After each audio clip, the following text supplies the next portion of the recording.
നമ്മുടെ Spanish omelette ദേ സെറ്റായി. മഴയത്ത് നമുക്ക് അടിപൊളിയായിട്ട് ചൂടോടെ സ്പാനിഷ് ഓംലെറ്റ് അടിക്കാം.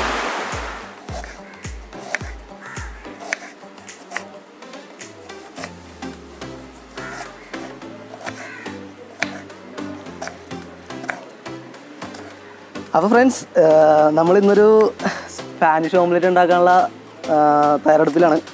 അപ്പോൾ അതിനുവേണ്ടി നമ്മൾ സവാളയൊക്കെ സെറ്റ് ചെയ്തുകൊണ്ടിരിക്കുകയാണ്. ഒരു വെറൈറ്റി ആയിട്ടുള്ള റെസിപ്പി ആയിരിക്കും. അപ്പോൾ എല്ലാവർക്കും ഒരിക്കൽ കൂടി ജെഫ്സ് വ്ലോഗിലേക്ക് സ്വാഗതം.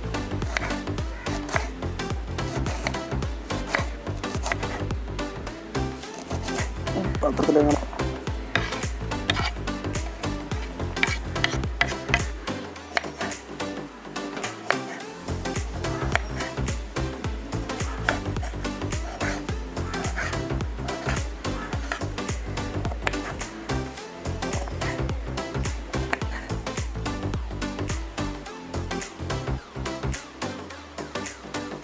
നമുക്ക് സ്റ്റൗ അങ്ങോട്ട് കത്തിച്ചിട്ട്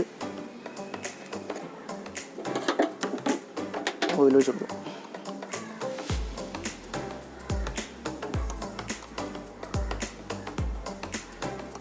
അപ്പോൾ നമ്മുടെ ഓയിൽ ചൂടായ ടൈമിൽ നമ്മൾ ചെറുതായിട്ട് അരിഞ്ഞു വെച്ച നമ്മുടെ ഉരുളക്കിഴങ്ങ് നമ്മൾ ചേർത്ത് കൊടുക്കണം.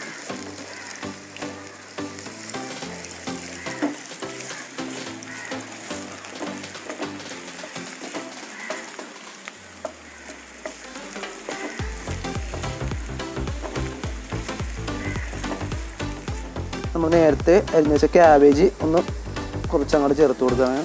ചെറുതായിട്ടൊന്ന് ഉരുളക്കിഴങ്ങൊന്ന് വാടി വരുന്ന ടൈമിൽ തന്നെ നമുക്കിത് ക്യാബേജും കൂടി ചേർത്ത് കൊടുക്കാം. കുറച്ച് സവാള, ഏകദേശം നമ്മളിവിടെ ചെറിയ 2 സവാള അരിഞ്ഞ് വെച്ചിട്ടുണ്ടായിരുന്നു. നമ്മൾ കുറച്ച് ഉപ്പും കൂടി ചേർത്ത് കൊടുക്കുന്നതാണ്.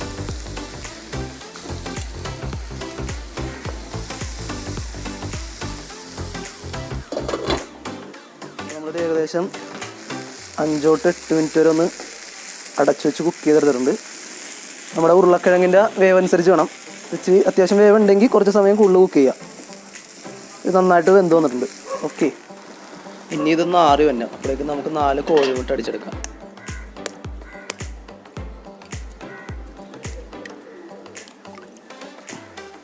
നമുക്ക് ഇതിൻ്റെ അകത്തേക്ക് കുറച്ച് കുരുമുളക് പൊടിയും കുറച്ച് ഉപ്പ് ഇടണം. ഏകദേശം എരിവിന് വേണ്ടിയുള്ള കുരുമുളക് പൊടി ഇട്ട് കൊടുക്കുക. ആവശ്യത്തിന് ഉപ്പിട്ട് കൊടുക്കുക. കല്ലുപ്പാണ് എടുത്തേക്കണം. അതുപോലെ കുറച്ച് മല്ലിച്ചീര ഇടുന്നുണ്ട്. ചീര ടേസ്റ്റിനല്ല ക്രഷ് ചില്ലിയും കൂടി ഇട്ട് കൊടുക്കുന്നുണ്ട്. നമുക്കിതൊന്ന് അടിച്ചെടുക്കാം.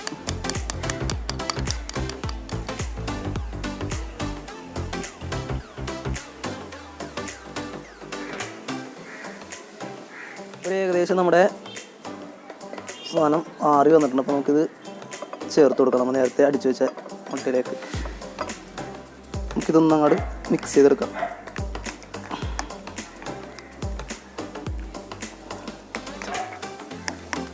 അപ്പോൾ നമ്മുടെ ഓയിൽ ചൂടായി വന്നിട്ടുണ്ട്. നമ്മൾ സെറ്റ് വെച്ച സാധനം കൂടി നമ്മൾ ആഡ് ചെയ്തെടുക്കണം. ഫ്രൈ വരേണ്ട ടൈമിൽ ഒന്ന് തിരിച്ചിട്ട് കൊടുക്കണം. അപ്പോൾ ഇതിൻ്റെ അകത്ത് വേണമെങ്കിൽ ചീസ് നിങ്ങൾക്ക് ആഡ് ചെയ്യാം. ഞാനിവിടെ ചീസ് ആഡ് ചെയ്തില്ലെന്നുള്ളൂ. സ്പാനിഷ് ഓംലെറ്റിൽ ചീസും കൂടി ആഡ് ചെയ്യാറുണ്ട്. ഞാനിവിടെ ചീസ് ആഡ് ചെയ്തിട്ടില്ല. പക്ഷേ എങ്കിലും സാധനം ടേസ്റ്റി ആയിരിക്കും. നമ്മുടെ ഏകദേശം ഒരു സൈഡ് അത്യാവശ്യം കുക്കായിട്ട് വന്നിട്ടുണ്ട്. ഇതിന് മറിക്കണതാണ്, അറിയത്തില്ല കിട്ടുമെന്നുള്ളത്. 2 കൈയിലൊക്കെ ഉപയോഗിച്ച് ഞാനൊന്ന് നോക്കാം. ചിലപ്പോൾ ഫ്ലോപ്പായി പോകും, ചിലപ്പോൾ സെറ്റാവും. മിക്കവാറും പൊളിഞ്ഞു പോകാൻ സാധ്യത ഉണ്ട്. ഇല്ല, കിട്ടി, കുഴപ്പമില്ല. നമ്മൾ പ്രതീക്ഷിച്ചതുപോലെ തന്നെ ഏകദേശം സാധനം വന്നിട്ടുണ്ട്. അപ്പോൾ ഗൈസ്, മഴ വേണ്ട, വെയിലത്ത് മഴ പെയ്തുകൊണ്ടിരിക്കുകയാണ്. ആഹാ, കിളികളൊക്കെ പറന്ന് കൂട്ടിലേക്ക് ചേക്കേറിക്കൊണ്ടിരിക്കുന്ന സീൻ നോക്കി.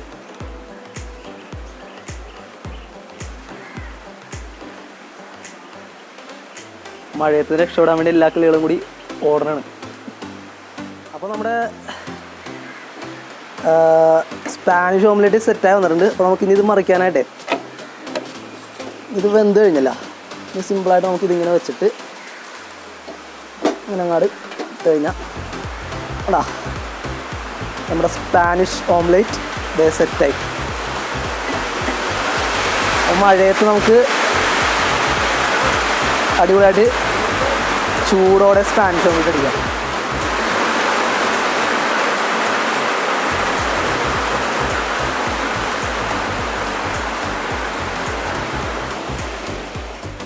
അപ്പോൾ ഫ്രണ്ട്സ്, നമ്മൾ സിമ്പിളായിട്ട് റെഡിയാക്കാൻ പറ്റും നമ്മുടെ സ്പാനിഷ് ഓംലെറ്റ് സെറ്റായിട്ടുണ്ട്. നമുക്കിതൊന്ന് കട്ട് ചെയ്യാം. ജസ്റ്റ് കുറച്ച് മല്ലിയിലേക്ക് ഇട്ടൊന്ന് ഡെക്കറേറ്റ് ചെയ്തെടുത്തിട്ടുണ്ട് ഗാർണിഷിങ് പർപ്പസിന് വേണ്ടി. സംഭവം നല്ല അടിപൊളി സ്മെല്ലാർന്നിട്ട് വന്നേച്ചാൽ.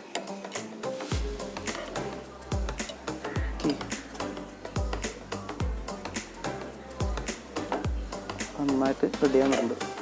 ഓക്കെ, ഇനി ബ്രെഡിൻ്റെ കൂടെ കഴിക്കാൻ പറ്റിയ സൂപ്പർ സാധനം. ഞാൻ ചുമ്മാ എന്തായാലും വെറുതെ ഒന്ന് ടേസ്റ്റിന് വേണ്ടി ഒന്ന് നോക്കണേ.